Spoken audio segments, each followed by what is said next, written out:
老公计划把我扔到非洲喂狮子，然后独吞我的2000万存款。可他万万没想到，狮子不仅不吃我，还乖乖让我摸了头。更让他崩溃的是，食人族竟然嫌我化妆品腌入味了，说我有毒不肯吃，反而盯上了他这块优质脂肪。这场精心策划的吃绝户大戏，到底是谁在吃谁？那天我跟老公陈杰在东北游玩时，不小心走散了，我的包还在他身上，手机也没带。我脑子笨，胆子小，还是个路痴，眼神不好，说话也大大咧咧，没个分寸。要是没了手机，我一个人跟没了主心骨似的，简直寸步难行。陈杰急得快哭了，嘴上说着怕我被拐卖，要在山沟沟里孤苦过完一生，实则心里打着自己的小算盘。他找了我好几个小时都没找到，差点就报警了。就在这时，一个陌生电话打给了他，开口就问：兄弟，你老婆是不是叫陈梦瑶？陈杰喜出望外，连忙应声，可紧接着对方的话让他后背发凉。现在他在我这儿，你抓紧时间过来。陈杰顿时急了，连忙说：多少钱我都给，千万不要把它装在无牌车里，走没有摄像头的小路，最后拐到没信号的大山里。对面哈哈一笑：那你得快点，不然就来不及了。更让他难受的是，我在电话那头也大喊：陈杰，你死哪儿去了？抓紧时间来接我。按照地址，陈杰急匆匆赶过来，就看见一群大汉将我团团围住。他哭着跑过来：宝宝，你没事吧？我笑着摇摇头，我没事，还得感谢这几位大哥呢。我解释道，我当时害怕极了，就小声跟身边的人叫了声。大哥问能不能借电话用用，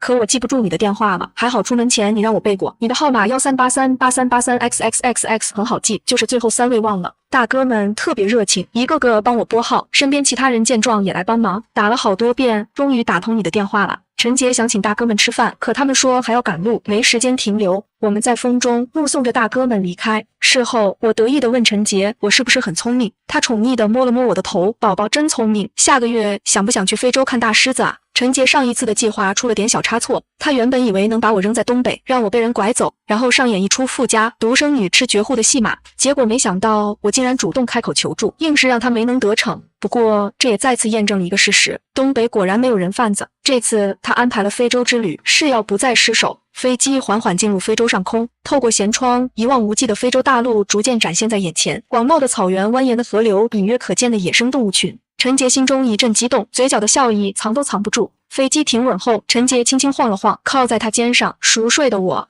睡得正香，呼吸均匀，长长的睫毛在脸上投下一片阴影。我长得很漂亮，但他更心动的是我卡里的2000万存款。宝宝，我们到了。他温柔地叫醒我，我揉了揉眼睛，迷迷糊糊地问：到了非洲？他微笑着点头，眼底却藏着一丝阴狠，仿佛在说：对，到了你的终点站。下了飞机，我像个孩子一样东张西望，对一切都充满了好奇。他跟在后面推着行李车，目光紧紧在出口处搜寻。为了这次任务顺利完成，陈杰的老大专门给他安排了一个搭档，扮演成出租车司机。终于，他在人群中找到了目标——金牌杀手恩克，一个混血儿。恩克冲他比划了一个抹脖子的动作，这是他们之间的暗号。宝宝，来接我们的人到了，咱们上车吧。他温柔地说道。我哦了一声，乖乖上了车。一上车，我的聊天属性就自动开启，开始和恩克搭话。当得知恩克是本地人时，我更兴奋了，嘴里叽里呱啦说了一大堆话。陈杰和恩克同时一愣，异口同声地问我在说什么。我得意地笑了笑，我说的是斯瓦西里语，飞机上刚学的，怎么样，标准不标准？陈杰一脸茫然，连忙看向恩克。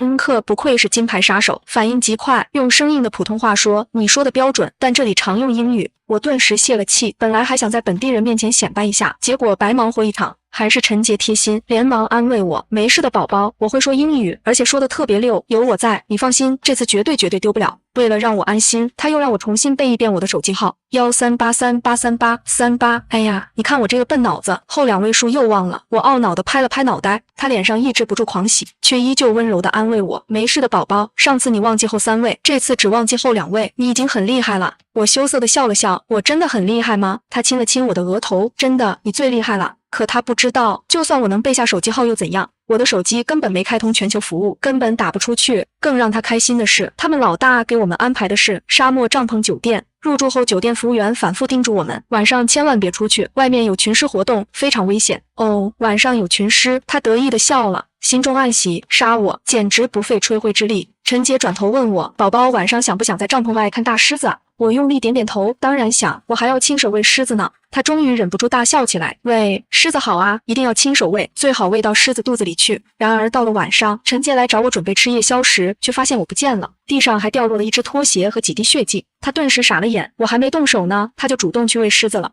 陈杰连忙敲开恩克的房门，焦急地问我老婆呢？你看到她去哪了吗？恩克一脸迷茫，挠了挠头，不知道啊，我以为她一直跟你在一起呢。陈杰愣住了，心里开始怀疑，难道是恩克背着我提前动手了？但恩克极力否认，说自己作为金牌杀手最讲职业道德，绝不会背着搭档擅自行动。这一点陈杰倒是相信，要是连这点职业素养都没有，怎么能评上金牌杀手？陈杰冲出房间，在户外大喊我的名字，梦瑶，梦瑶，你在哪？然而回应他的只有远处传来的狮群，低吼声低沉而恐怖，他吓了一跳，连忙退回酒店，跑到前厅，用蹩脚的英文对工作人员大喊：“救命！我老婆不见了，快帮我找找！”酒店工作人员一听，立马急了，一群人拿着电棍跑出来，一起寻找。原本沙漠帐篷酒店，一到晚上户外就关灯，这下全亮了起来，整个营地被照得如同白昼。一群人在附近搜寻了半天，却丝毫没有我的踪影。陈杰哭得泣不成声，一边哭一边用余光给恩克使眼色。恩克悄悄竖起大拇指，夸他演技逼真。大家见天色已晚，准备放弃寻找，说明天再继续。临走前安慰他，别担心，他一定没事的。陈杰哭着说：“谢谢你们，他肯定没事的。”就在警察上车准备离开时，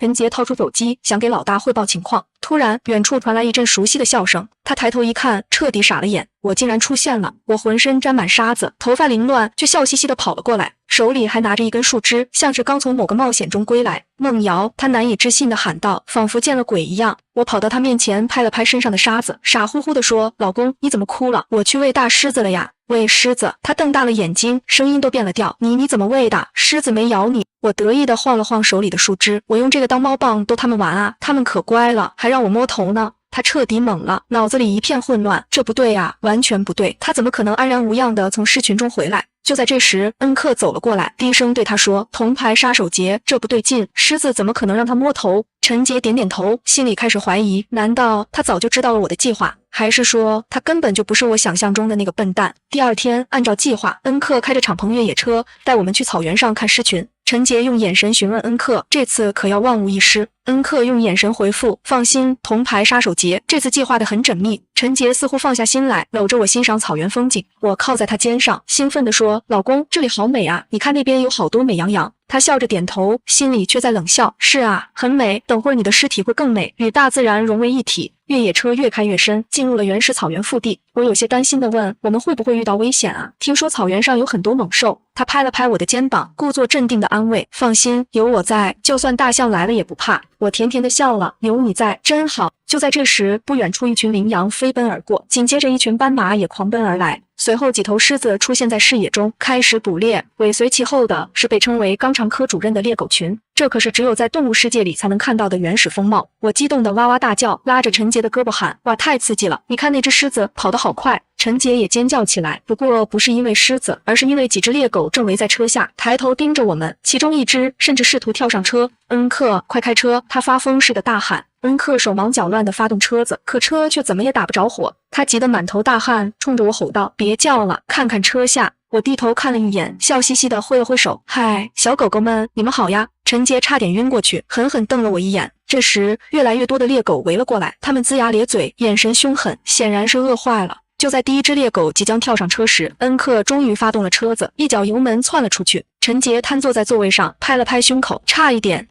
点就要被肛肠科主任盯上了，而我却一点也不慌，还挥手向猎狗告别：“再见啦，小狗狗们，明天再来看你们哦。”车开出狮群的捕猎范围后，大家才松了口气。恩克一脸冷汗，表情严肃地对我说：“刚才你不该在狮群捕猎时大吼大叫，这样很容易引来其他肉食动物。”我搓着小手，委屈巴巴地说：“我错了，我只是在为斑马加油，希望他们能逃跑，也为狮群的捕猎技巧喝彩。”陈杰和恩克对视一眼，心里同时冒出一个念头：这女人是什么鬼才逻辑？这时，恩克凑到陈杰耳边，小声嘀咕：“刚才第一只猎狗要跳上车的时候，你真该把它推下去，我们趁机开车逃跑，反正草原深处没人知道。”陈杰表情一愣，心里暗忖：对呀，我怎么没想到？他佩服地看了一眼恩克，果然是金牌杀手，脑子就是灵活。两人用眼神交流了一下，决定明天找机会下手。就在他们商量时，我凑过来，笑嘻嘻地问：“老公，你们在聊什么呀？是不是在说我坏话？”陈杰连忙摇头，强装镇定，没有，我们在聊明天去哪里玩。我眨了眨眼，天真的说，那我们去看原始部落好不好？听说他们很有意思。他和恩克对视一眼，心中狂喜，草原深处可有个吃人部落啊！而我心里也在偷笑，是啊，草原深处是有吃人部落，但谁吃谁还不一定呢。早上陈杰贴心的叫人把早餐送到了房间，我化了个美美的妆，穿了一件露大半后背的吊带裙，然后把早餐全吃了，直到撑得吃不下。他微笑着点头，眼睛一刻不离地盯着我，仿佛在欣赏一件即将被毁掉的艺术品。宝宝，你穿得真漂亮来，再多吃点，越多越好。今天可能要饿一天哦。我心里清楚他的意思，让我皮肤多暴露，吸引食人族的注意，让我多吃，是想让食人族也能吃饱。哈哈哈，他为食人族考虑得真周到，真是太贴心了。车上，恩克开车，陈杰坐在副驾驶，我坐在后座，心情愉悦地看着风景。陈杰时不时回头看我，眼神复杂又带着一丝喜悦，仿佛在说再见了，我亲爱的提款机老婆。车子开到草原深处，开始漫无目的的寻找，最后在一个山坡上停下。恩克看着地图嘟囔着，没错啊，上次就是在这里遇到的部落。陈杰也凑过去看，怎么回事？怎么一个人影都没有？我站起身，拿起望远镜看了看，四周空荡荡的，见他们找得焦头烂额，我决定帮他们一把。我从包里掏出扩音喇叭，对着远方大喊，食人族的朋友们，你们在哪呀？我给你们送粮食来了，快出来呀！陈杰和恩克一脸震惊地看着我，仿佛在说，这女人也太会来事了。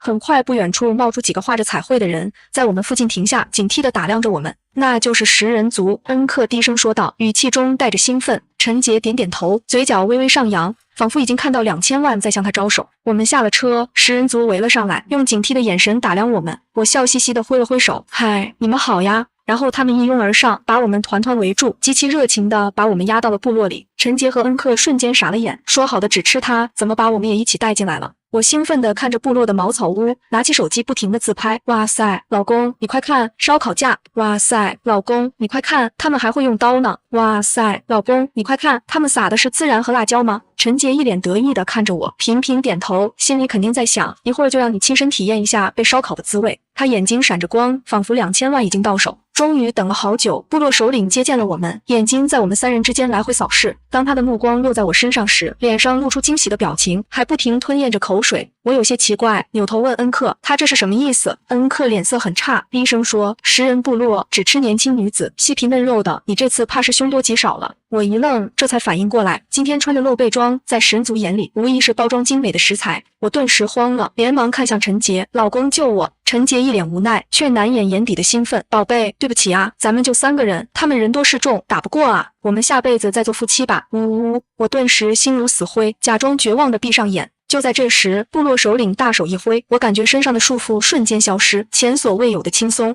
咦，我睁开眼，发现食人族竟然放开了我，转而把陈杰和恩克绑了起来。部落首领指着我，用蹩脚的英语说，你化妆品腌入味了，有毒不吃，快滚，不要污染我们。又指了指陈杰，细皮嫩肉，优质脂肪，好吃。我顿时愣住，咦，脂肪还有优质的说法？然后部落首领又指了指恩克，精壮肌肉结实，有嚼头。陈杰和恩克瞬间傻了眼，一脸绝望，仿佛从天堂跌入了地狱。我忍不住想笑，心里暗喜，这可真是搬起石头砸自己的脚。我被食人族拿着长矛赶出了部落，他们极其嫌弃我，离得远远的，生怕被我污染。而陈杰和恩克看着我，眼神里满是祈求，希望我能救他们。我强忍着笑意，对陈杰不舍地说，对不起啊，老公，我们来世再做夫妻吧。呜。部落首领打算在晚上举行仪式时再享用他们，我躲在暗处，一直等到天黑。幸亏早饭吃得饱，不然真要饿坏了。晚上食人族升起篝火，开始跳舞。陈杰和恩克被打扮了一番，绑在一旁。趁着食人族举行祭祀祈祷的间隙，我悄悄绕到营地后方，准备展开救援行动。我发现他们的厨房里摆满了各种奇怪的调料和工具，灵机一动，拿起一瓶辣椒粉，全倒进了他们的汤锅里，让你们尝尝我的厉害。接着，我又找到一面鼓，用力敲了起来，咚咚咚。鼓声震天，食人族们被吓了一跳，纷纷跑过来查看情况。我趁机溜到陈杰和恩克身后，准备解开他们的绳子。陈杰和恩克看见我，眼神里满是感激，激动得快哭了。陈杰低声说，老婆，你果然来救我了，你真好。我坏坏地笑了笑，谁让我们是夫妻呢？我才不是大难临头各自飞的人。可就在我准备动手时，一个食人族发现了我，拿着长矛大吼着冲了过来。陈杰和恩克疯狂挣扎，快点，快点解开！我犹豫了，按照食人族冲过来的速度，我只能解开一个人的绳子，先解谁呢？我一脸认真的思考。陈杰急了，疯狂挣扎着喊，老婆，你愣着干什么？肯定先救我，我是你老公。恩克比他还激动，快救我，我给你钱，很多很多钱。只要你放了我，我就告诉你，你老公在外面脚踏好几条船。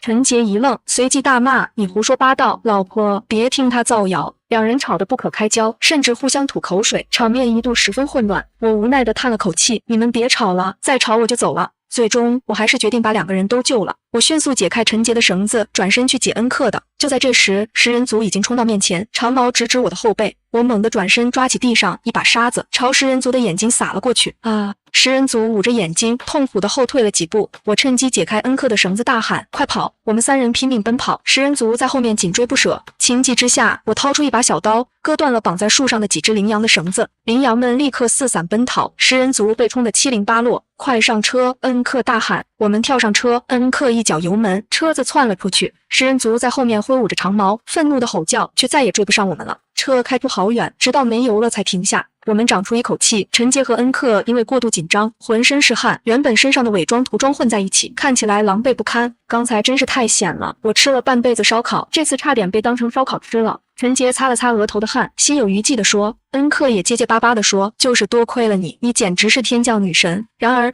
短暂的平静很快被打破，两人突然为了刚才我先救谁的事情大吵起来。你凭什么先救他？我可是你老公！陈杰指着恩克怒气冲冲地喊。恩克不甘示弱，反唇相讥，你还有脸说要不是我，你能想到食人族这个点子？我疑惑地看着他们，忍不住插嘴，你们别吵了，不是好搭档吗？出来一趟不容易，看在我的面子上算了吧。两人突然愣住，冷冷地看着我，眼神里透着警惕，仿佛在说你都知道了。我耸了耸肩，故作轻松地说，你们不是好朋友吗？咱们死里逃生，别为这点小事伤了和气。他们直勾勾地看着我，没有接话，气氛一时间变得尴尬又诡异。我们看了看地图，决定下车走回酒店，再叫人来拖车。三个人沿着小路走着，眼前突然出现一个大峡谷，峡谷又深又宽，下面是湍急的河流，上面只有一座晃晃悠悠的独木桥，看起来破旧不堪，仿佛随时会断。陈杰和恩克对视一眼，同时面露喜色，仿佛看到了绝佳的机会。我看了看桥，又伸头望了望峡谷下方，吓得连忙缩回脑袋。老公，我恐高，我害怕。我紧张地抓住陈杰的胳膊，声音有些发抖。陈杰微笑着拍了拍我的手，老婆，有我在，别怕，老公带你过桥。恩克走在前面，我走在中间，陈杰走在后面。桥嘎吱嘎吱的响，仿佛随时会断裂。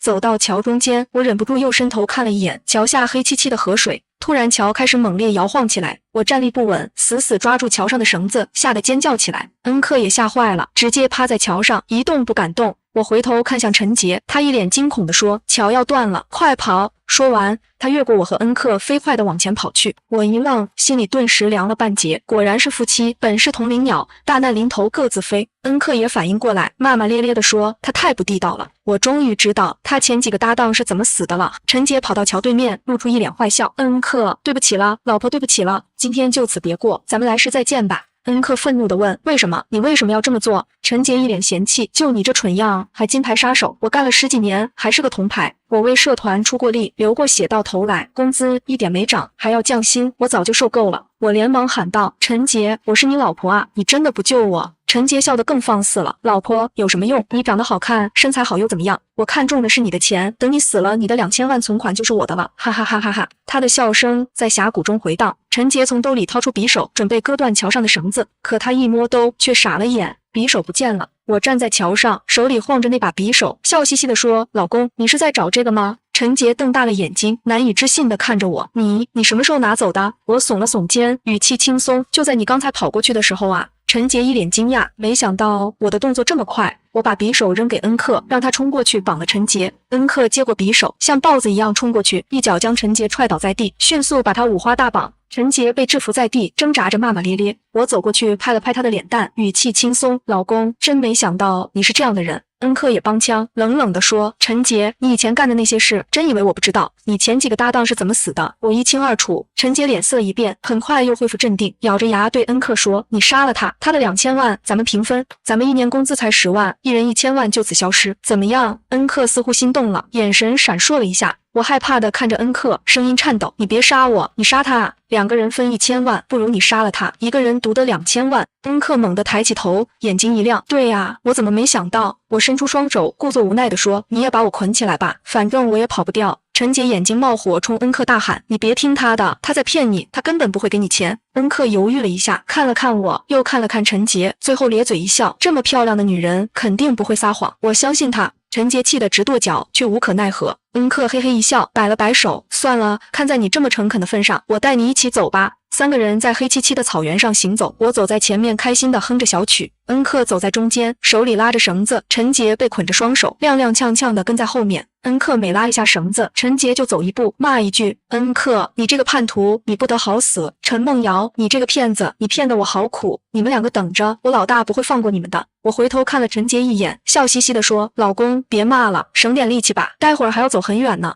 陈杰气得直跺脚，却毫无办法。终于，我们回到了酒店，进了房间，我长舒一口气，瘫坐在沙发上，咕咚咕咚喝了一大口水。恩克也累瘫了，一屁股坐在地上，大口喘着气。陈杰被扔在角落里，像条被捆住的鱼，不停地挣扎。休息够了，恩克不好意思地搓着手，一脸腼腆地说：梦瑶，我都把你带回来了，你也休息好了，是不是可以给钱了？我微微一笑，没想到恩克还挺有礼貌。我掏出手机看了看，然后委屈地说：哎呀，我的手机没开通全球服务，打不出去电话。恩克连忙掏出自己的手机递过来，脸上堆满讨好的笑容。用我的。我接过手机，拨通了一个号码，那边很快接通。我微笑着看着恩克，眼神中闪过一丝狡黠，缓缓说出了一句让他后悔莫及的话：各部门行动，收网。一瞬间，房间大门被轰然踹开，冲进来一群全副武装的人。陈杰愣住了，眼睛瞪得老大，死死盯着冲进来的几个人，竟然是我在东北求助时遇到的那几位大哥。他脸色瞬间煞白，嘴唇颤抖着，声音沙哑地问：你们是谁？其中一个人咧嘴一笑，露出一口白牙，语气轻松地说：哎呦，真巧又见面了。恩克直接瘫坐在地上，脸色灰败，嘴里喃喃自语：完了，全完了。我没有理会陈杰的问题，从包里慢条斯理地掏出一叠文件，冷冷地看着他，语气平静却带着刺骨的寒意。陈杰，你以为你的计划天衣无缝，其实你的一举一动都在我们的掌控之中。我翻开文件，逐字逐句念道：2018年，你与第一任妻子结婚，3个月后，她因意外坠崖身亡，你获得500万保险金。2020年，你与第二任妻子结婚，半年后，她因车祸去世，你获得800万保险金。2023年，你与我结婚，计划通过食人族和草原意外让我消失，目标是我的2000万存款。陈杰的脸色越来越苍白，额头上渗出细密的冷汗，手指无意识的颤抖。他声音沙哑，带着一丝绝望：你怎么会知道这些？我冷笑一声，眼神如刀般锋利。你以为你在东北的计划很完美，可惜东北根本没有人贩子。你安排的那些大哥其实是我们反骗保联盟的成员。你以为你在非洲的计划天衣无缝，可惜你低估了我。从你第一次接近我，我就知道你的目的。陈杰彻底瘫坐在地上，眼神空洞，嘴里喃喃自语：原来你一直在演戏。我是反杀期、骗保和赤绝户联盟的成员，段位至尊王者。你们这两个废铜烂铁怎么配跟我斗？我顿了顿，继续说道：其实当时在东北，我是故意走散的，就是为了跟队友会合。他们拨通你的电话，见你一面，也算是提前认门。你以为我很笨，明知道包和手机都在你身上，要是真走丢了，完全可以打我的手机号求助。我那是故意装傻。抵达非洲后，我学了几句斯瓦希里语，就是为了试探恩克是不是真的本地人。结果他一句都听不懂，让我更加确定他和你是一伙的。至于我入住酒店当晚为什么消失，不是故意躲起来，是真的去斗狮子玩了。或许是狮子认出了我这个人类王者，竟然乖乖服软，让我摸了头。我还摸了狮王的几个幼崽呢。还有那些食人族，其实是我找的演员，专门配合我们演戏。你身上一直藏着一把匕首，我早就知道。你在桥上从我身边跑过去的时候，我顺手就把匕首摸走了。恩克在一旁听得目瞪口呆，忍不住问道：那我呢？我瞥了他一眼，语气淡漠：你不过是个工具人罢了，你的任务已经完成了。警察将陈杰和恩克铐上手铐，押上了警车。我站在车外看着他们狼狈的样子，心里却没有一丝快感。反骗保联盟的同事走过来，拍了拍我的肩膀，语气轻松，干得漂亮，这次任务完成得很完美。我点点头，转身看向远方的草原，心里默默地说：再见了，非洲。就在这时，我的手机响了，是一条陌生号码发来的短信：梦瑶，你以为抓了我们几个臭鱼烂虾就赢了？游戏才刚刚开始。我皱了皱眉，心里隐隐感到一丝不安。